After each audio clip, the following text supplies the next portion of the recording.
So thank you all for being here today with me when it's such a beautiful day outside.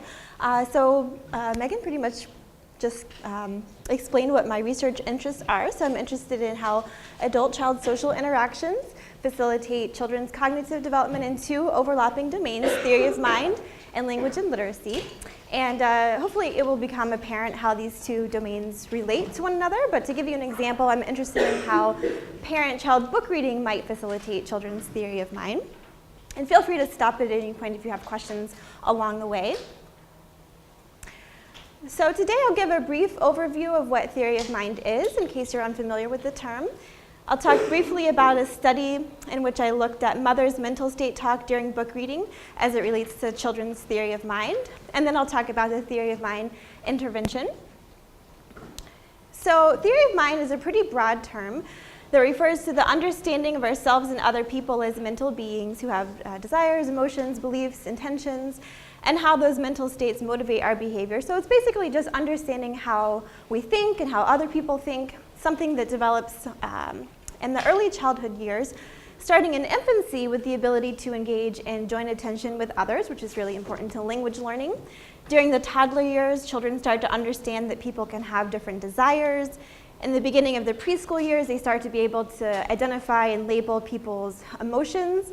And then a critical achievement occurs in the later preschool years, around 4.5 to 5, when children start to understand that behaviors can differ from, that beliefs can differ from reality, or beliefs can differ between one person and another. So theory of mind researchers really see this very important conceptual shift in children's understanding. And so a lot of times false belief understanding is used synonymously with theory of mind, although that's a broader term in a lot of contexts. And so researchers really see this as a critical achievement because this is when our mental thoughts sort of go internal. So seeing someone's emotional expression is simpler than understanding that what you're thinking internally may be different from what someone else is thinking. You can't see those beliefs. So just to give you an idea of what false belief tasks look like, I've got a clip of a typical task, the unexpected contents task. And I'll play this.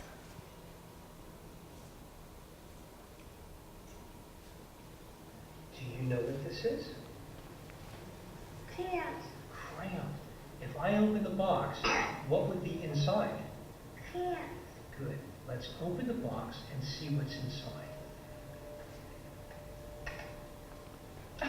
What's inside? Crayons. M&Ms. What's really inside the box? Crayons. M&Ms? Before I opened it, what did you think was inside the box? Crayons.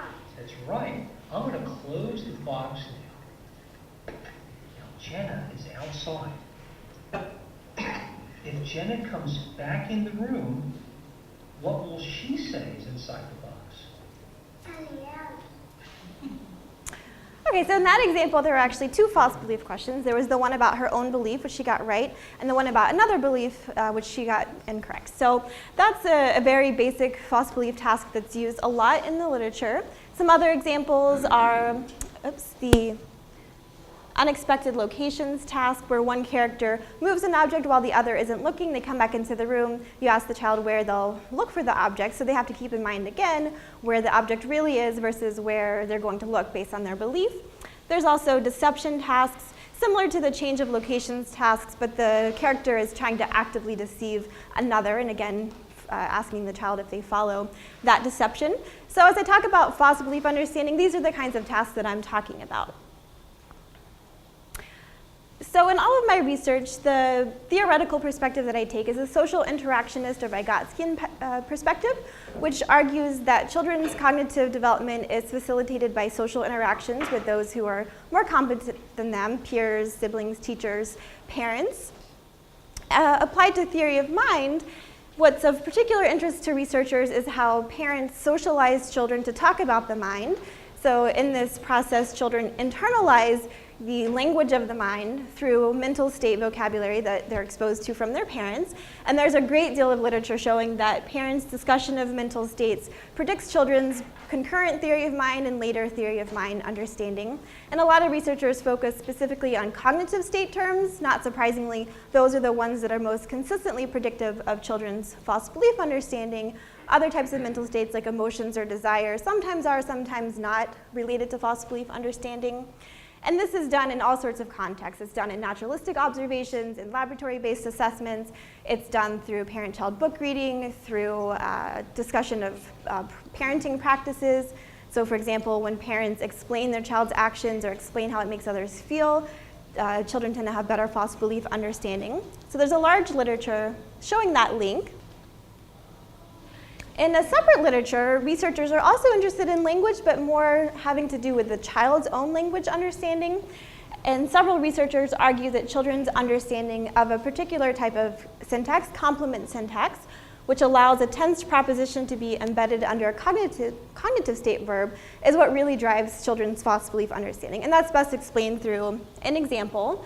So an example of complement syntax is, Leah thinks that the candy is in the cupboard. And so that phrase, that the candy is in the cupboard, is embedded under that mental state term, and that could be true or false. What is relevant here is what Leah thinks.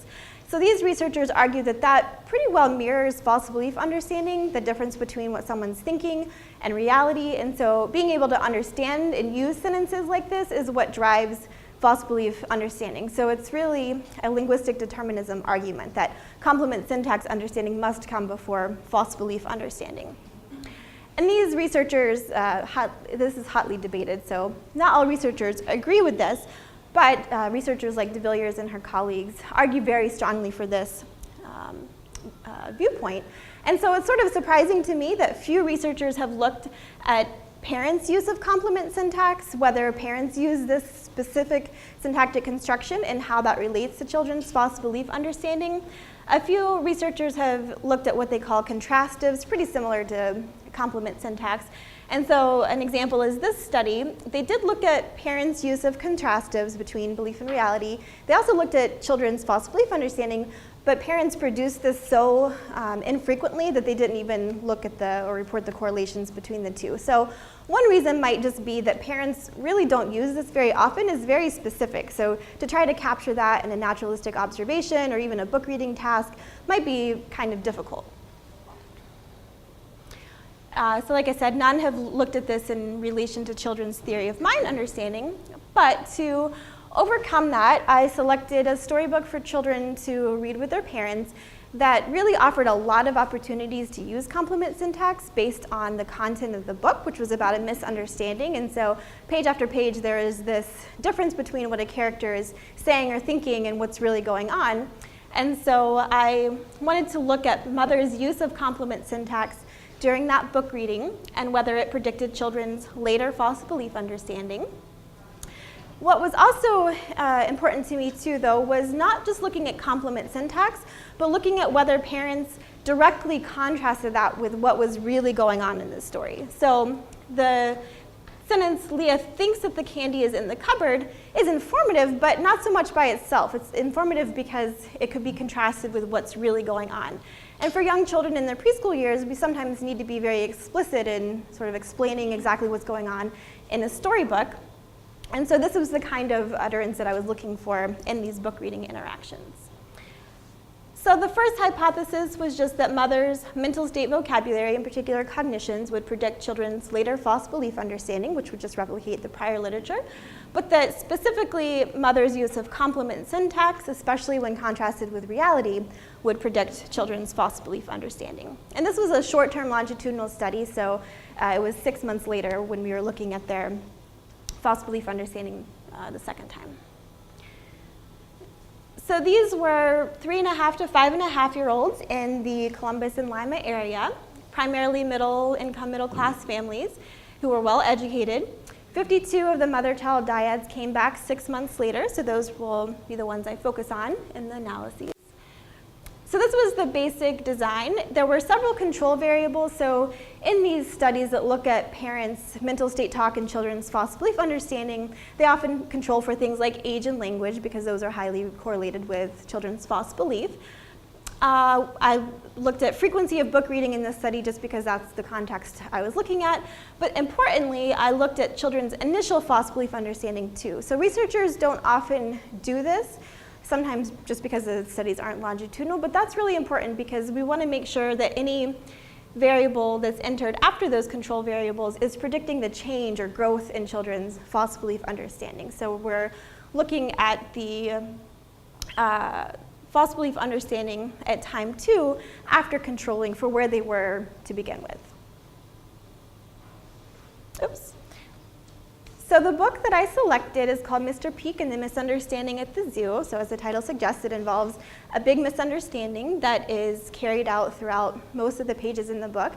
And so this is about Mr. Peek, the zookeeper. So you can see his belly's bulging out there. So he puts on his son's jacket by mistake at the beginning of the day. Then he goes around to do his rounds, and he's making all of these negative comments about himself, how he's fat, and he's going to lose his job, and all of these things. And the zoo animals are overhearing him and thinking that that he's talking about them. So it just gives a lot of opportunities for parents to point out that he's saying one thing, or the characters are thinking one thing, but really something else entirely is going on. And you can see that complement syntax is even used in some of the language of the book. There's another page from the book. So from these book reading interactions, these were all transcribed using chat, and then just the mother's extra textual utterances were further coded, so everything the mother said beyond the text of the book, because we're really interested in what parents would typically do beyond what is written in a book. And so the mental state language was coded using 3 hierarchically related codings. And so at the most general level, we've got total cognitive state verbs. So the reason for doing it in this nested way is so that I can generalize to other studies. So most studies, like I said, look at just total cognitive state terms. So that was one category. Also looked at their total use of complement syntax. And there are a lot of different verbs that you can use complement syntax with, but primarily in this book it was the verb think. Like the hippo thinks Mr. Peek was talking about her. And then at the most specific level, looking at parents' use of that syntax, and then also following up with what's really going on in the book. So something like the bear thinks Mr. Peek was saying that to him, but really Mr. Peek was saying it about himself. So these are the descriptive results, and you can see that parents use quite a few cognitive state terms, up to 28 in one book reading. They use complement syntax fairly often, but the complement syntax, when contrasted with reality, was relatively infrequent, so only up to 5 in any one book reading. And then you can see the frequency of book reading in the home, not surprisingly, was pretty high. So the range was up to 4, and the average was 3.77. So that represented, 4 represented that they read daily to their child. So most parents were reading a lot to their kids. So this is just the basic correlations, looking at mothers' cognitive state talk in relation to children's false belief scores at time 2. And we see, consistent with the prior literature, that the total use of cognitive state terms was correlated with children's time 2 false belief scores, as well as the complement syntax with the direct contrast with reality. I've tried to come up with a catchy, briefer way to say that, but I don't really know yet how to say that more succinctly and remind you what it is I'm talking about. More importantly, these are the hierarchical regression analyses with those control factors, the 4 control factors entered first. And so you can see that their initial false belief understanding was a significant predictor of their later false belief understanding.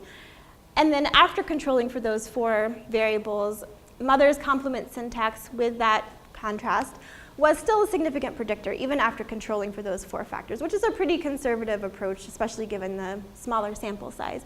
Mother's total cognitive state terms was not a unique predictor any longer after controlling for these other variables. So conclusions, it does suggest that that particular type of complement syntax is a mechanism explaining children's growth in false belief understanding. But of course, a major limitation here is that it is only correlational, so we can't say that for sure. Only an experimental design would let us know if that's a truly causal relationship. So I'll spend the rest of the time talking about the theory of mind intervention. But I briefly want to point out why it matters. Why should we care about false belief understanding or trying to improve it? And the main reason is that false belief understanding in preschoolers predicts a lot of other social behaviors that are important. So children with better false belief understanding tend to be less aggressive. They tend to be better liked by their peers and their teachers. It also predicts social competence. So all four of those are sort of related to one another. And so there are real implications for children's false belief understanding. Researchers argue that understanding what other people are thinking or what motivates their behavior is going to relate to how they interact with other people, peers, teachers, parents. It even predicts math and literacy skills through some other more basic skills like executive functioning. It's also relevant because there are certain populations that may show a delay in false belief understanding. So there's a lot of research on children with autism having a deficit in theory of mind understanding. But there's also some evidence that low-income children are also slower to develop false belief understanding. Not in the same way that autistic children are, but that they may have some particular difficulty, probably having to do with their lower language skills. And because language is so strongly related to false belief understanding, it may just be slower to develop in this population. So I designed an intervention to improve theory of mind, specifically in low-income children. This is based on funding from an RO3 from NICHD. And so the purpose was to look at the efficacy of an intervention to improve theory of mind understanding in low-income preschoolers via storybook interactions that focus on characters' mental states. And so the sample here was Head Start, again, because low-income children may particularly benefit from a theory of mind intervention. And aside from the autistic population, very few of the studies that try to improve false belief understanding target at-risk populations. So there are a ton of prior training studies. They call them training studies because they're, like I said, typically not interested in trying to improve the skill in a population that is at risk. I use the word intervention because of that distinction. And all of these studies listed here in this first bullet point really trained false belief understanding by showing children how to solve the tasks themselves and then assessing them on pretty much the same tasks at post-test. So it's sort of just teaching them the test, I guess, teaching them how to think through these different scenarios that are typical of those false belief situations. Another approach, which I took in this study, was the Storybook Approach. So there's only 3 studies that I know of that have tried to train or improve false belief understanding by something that's a little more natural, a storybook context.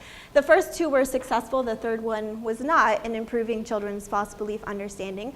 But I think this approach is important because, like I said, it's a more natural context. And if we are to try to transfer what we know from this study to doing things with teachers or parents, it would just be more feasible to use a storybook, which is something that's readily available. And I'll also point out that I'm referring to this as a theory of mind intervention because I'm focused not just on false belief understanding, but also emotion understanding in this study because the 2 are so highly related, and it's feasible that doing a similar type of intervention could improve emotion understanding, and I was interested in having a broader impact than just looking at false belief understanding. Some of the limitations of prior training studies, as I mentioned, did not target low-income children. The last one I listed before this slide, actually, the Peskin and Astington study, did include low-income children, but they found that their intervention was not successful. So this would be the first one to show that this would be a successful way to improve theory of mind. Another limitation is that often these studies are theoretically driven. They're interested in whether certain approaches can impact children's false belief understanding. And the post-tests are almost always immediately after the training ends, so like a week after the training ends. But of course, we want to know if this really has a genuine impact in the long term. So because false belief understanding is developing pretty rapidly, it could be that those control group kids quickly catch up to the experimental kids. So we want to see if this lasts longer than just a week. And then some of the intervention characteristics have been problematic. The study I just mentioned that was not successful, the intervention or the training was delivered by teachers in groups, by parents, and by graduate research assistants. So it wasn't really controlled in terms of the content children were getting, and they found that it was not successful. And then the last point I want to make is that these training studies have not looked at transfer to other skills. And so in this study, I was interested in whether or not false belief understanding, improving that skill can lead to gains in other related areas like social competence. So there were 3 main research questions here. The first is, what is the efficacy of a theory of mind intervention for low-income preschoolers' false belief understanding in the short term and long term? I really maybe shouldn't use the word long term. It was 2 months later, but certainly an improvement over the 1-week time frame. And that was really just because of the constraints of the academic school year and the time the intervention took. We could really, at the longest, have that second post-test at 2 months later. And the second and third research questions are the same, just substituting emotion understanding and social competence. So children were initially excluded based on a couple of factors. One was receptive vocabulary. So we just wanted to make sure that children had adequate language skills to understand the storybook interactions. So they were excluded if they got a 75 standard score below on the PPVT. We also wanted to improve false belief understanding, so it was necessary to exclude those kids who already had that understanding. So if they got less than a half correct on the first, the pretest, they were excluded. And then a teacher questionnaire was used really just to screen to make sure they could see and hear adequately, had appropriate language skills, see if they were receiving any language services, although that in its own was not used as exclusionary criteria. So this was a study conducted in the Head Start classrooms in Lima, Ohio, in Allen County. 128 consents were returned. 98 qualified for the study. Most of those who did not qualify were because of low PPVT scores, or mostly because they passed the false belief pretest. 79 participated in at least one post-test assessment, and the majority of those who did not participate were because they moved or they were just absent for post-testing. We had an especially treacherous winter this year, if you remember, and so there were a lot of issues with absences, especially this year. Not so much last year, this ran over 2 years, but this year in particular, we just had a lot of dropout because of weather and issues with transportation and things like that. So these were 3 to 5-year-old kids. They were mostly African American and Caucasian, very few other ethnic minorities, which really represents the demographics of Lima. The receptive vocabulary standard scores were on average about 96, so about average. This is the basic timeline. So at pretest, they were given the false belief. If they failed, they would receive the emotion understanding task.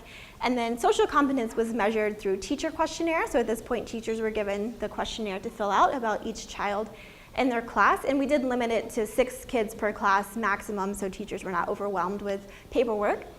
During the intervention, which took 5 weeks, there was no testing. This was the time frame when the storybook reading interactions were taking place. And then post-test 1 occurred 1 week later with the same assessments, just different versions. Post-test 2, 8 weeks later with the same assessments.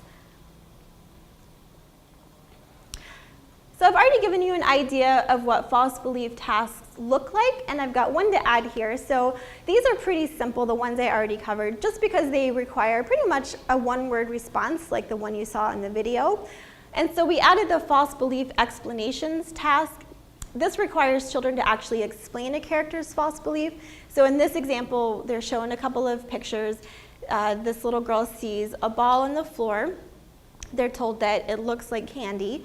And then they're asked, why is she putting it in her mouth? So to answer correctly, they just have to say that she thinks it's candy. And there were 4 of those. And so at the pretest, post-test 1, and post-test 2, different versions of these tasks were given. The emotion understanding task was selected because this particular assessment is very often used in studies looking at false belief and emotion understanding, and so it's known to correlate with false belief understanding. And it involves expressive and receptive labeling, where children just have to label the emotional expression on a simple line drawing like this. So there's 4 basic emotions: happy, sad, scared, and mad. And then the last 2, the situations, involve some scenarios with puppets where they give an emotional reaction, and that's portrayed through the experimenter giving verbal cues and also body language to portray what the emotional reaction is, but they don't say what the emotion is. The difference between the 2 is that for the non-stereotypical, the character's emotion is actually opposite of what the child would usually feel, and we know that from a teacher or a parent questionnaire that was attached to the consent form. So an example would be something like a child sees a dog. Some kids would be scared, some kids would be happy, and so the character expresses something opposite of what the child would express. So that more closely resembles false belief understanding than the other sub-skills here. The social skills improvement system was used to look at teachers' evaluations of children's social competence. So there were 76 items total that fell into these 2 sub-scales: social skills and problem behaviors. Things like asks for help from adults, tries to comfort others, also internalizing and externalizing problems, acts without thinking, acts sad or depressed. And so teachers were simply given each of these items and asked to rate how often that particular child showed each of one of those behaviors.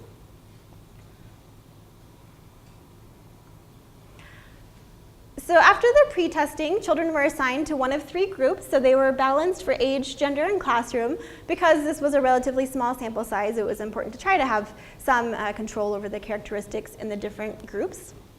After that balancing, though, children were randomly assigned to one of 3 conditions. In the experimental group, they got the book reading interactions, where the experimenter focused on characters' mental states by making statements and asking questions. The storybook control group were read the same story, so they were still exposed to the false beliefs contained in those stories, but they weren't given the extra discussion, the extra interaction. And then the non-treatment control group participated in no interaction with the experimenter during the intervention. So some of the characteristics that were important, one is the one-on-one interaction. So as I mentioned before, there was one study that did this style of intervention in groups and found that it was not effective.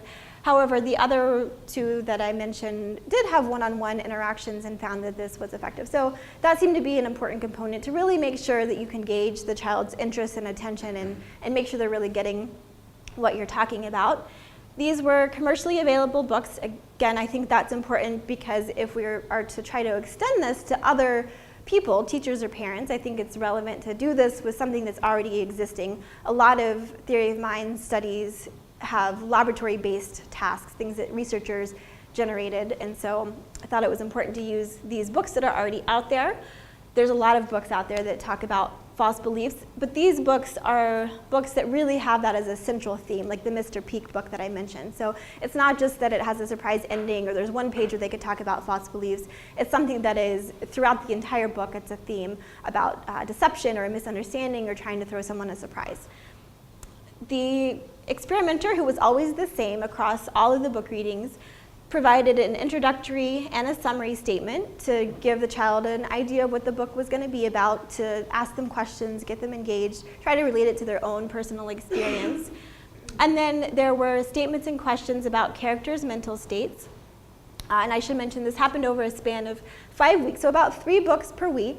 And very few kids actually got all 15 books, but over 90% got at least 12 of the books. So most of the kids were getting a good majority of the books.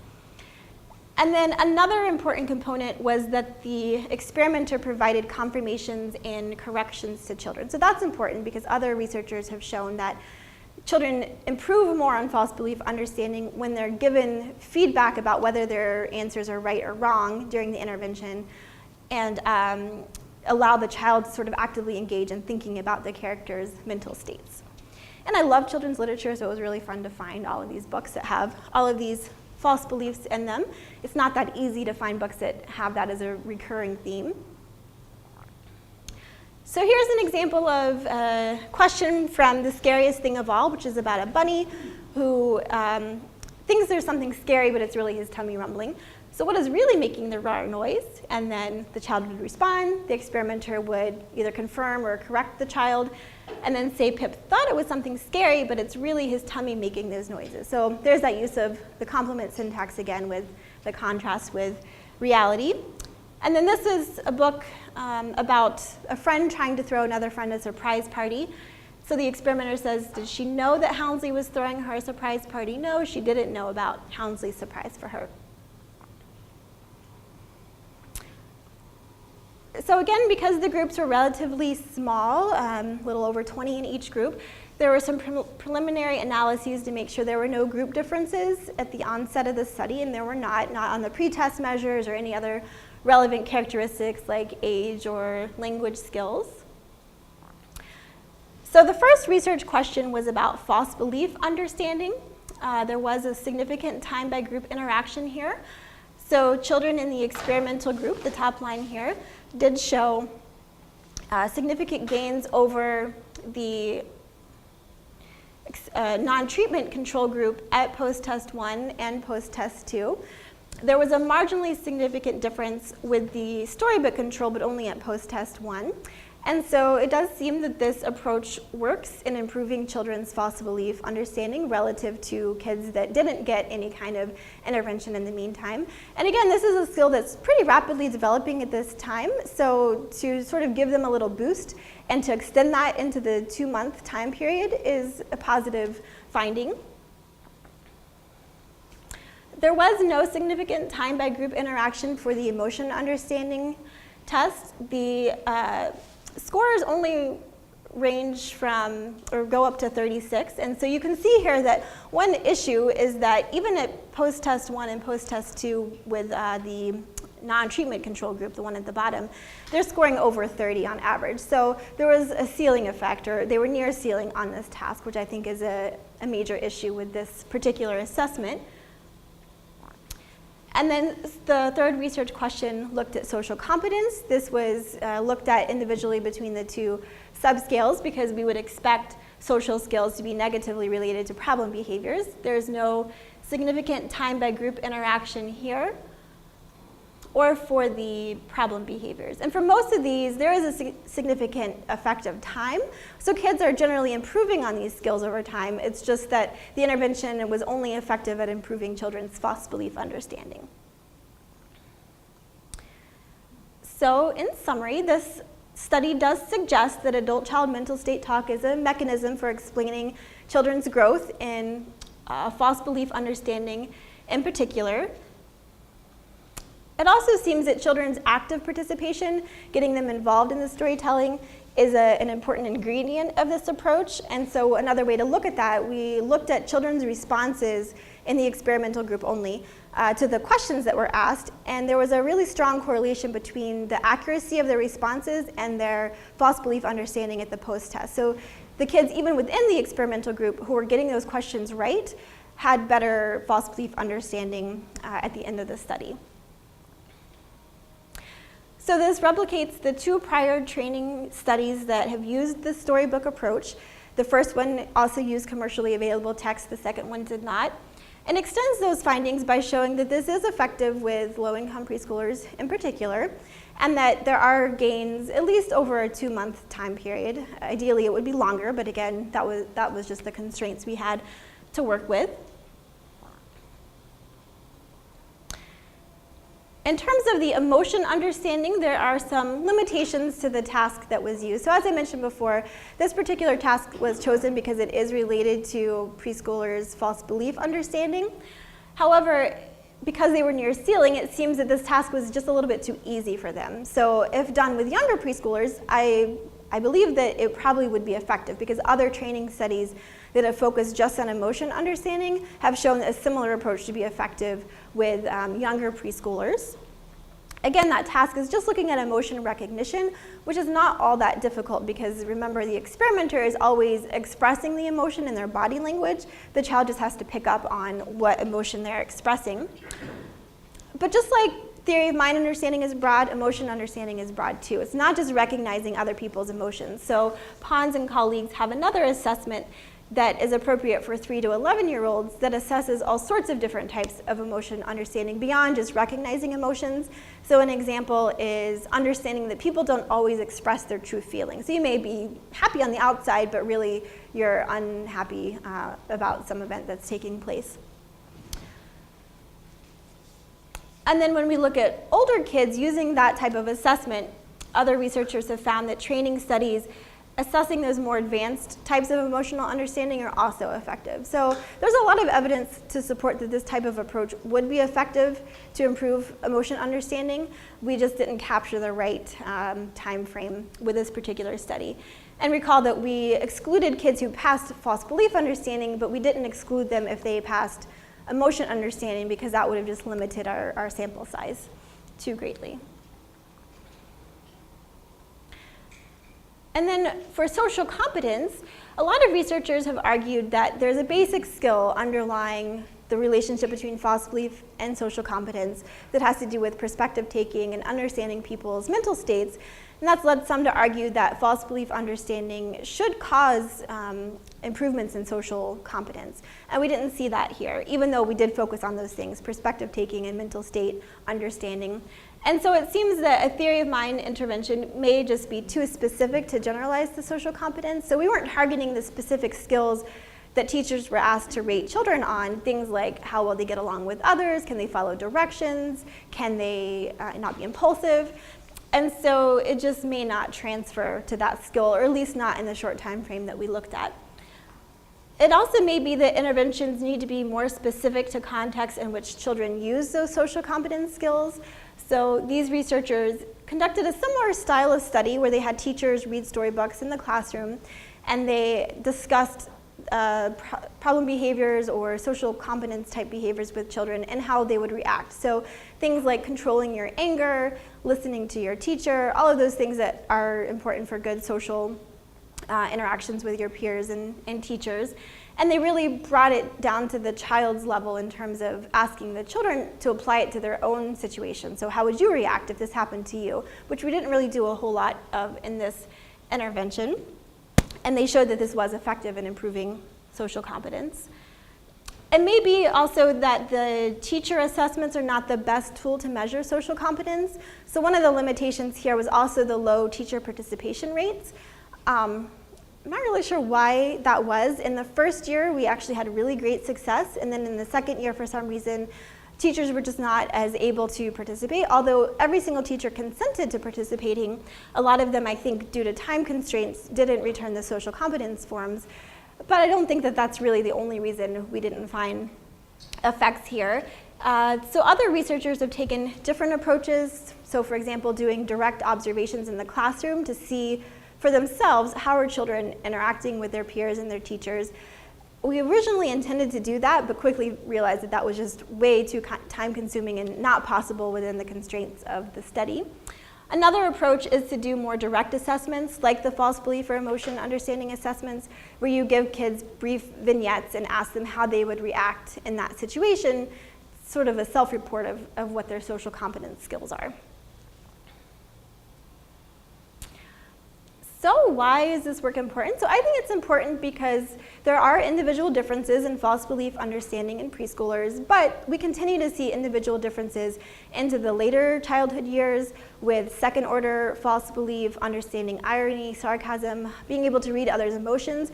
We see this even into adulthood, that people have different abilities in terms of reading what other people are thinking or feeling. And so I do think it's important to improve these skills, if possible, in a way that is more naturalistic, which of course in this study it was experimenter-led, and so perhaps not as interesting as seeing if we could do this with parents or teachers in a more naturalistic context to determine if we can improve this skill in a context that's already naturally occurring in people's homes and in the classroom through storybook reading interactions, but just maybe taking a little bit of extra time to really focus on characters' mental states in addition to all of the other things we're supposed to focus on when we're reading books. And I want to acknowledge that obviously this work cannot be done without the help of staff, Sarah Helton, who was the project manager on the grant, and all of the students who provided their assistance in data collection at the Lima campus. So I feel like I whizzed through that. If you have any questions, I'd be happy to answer them now.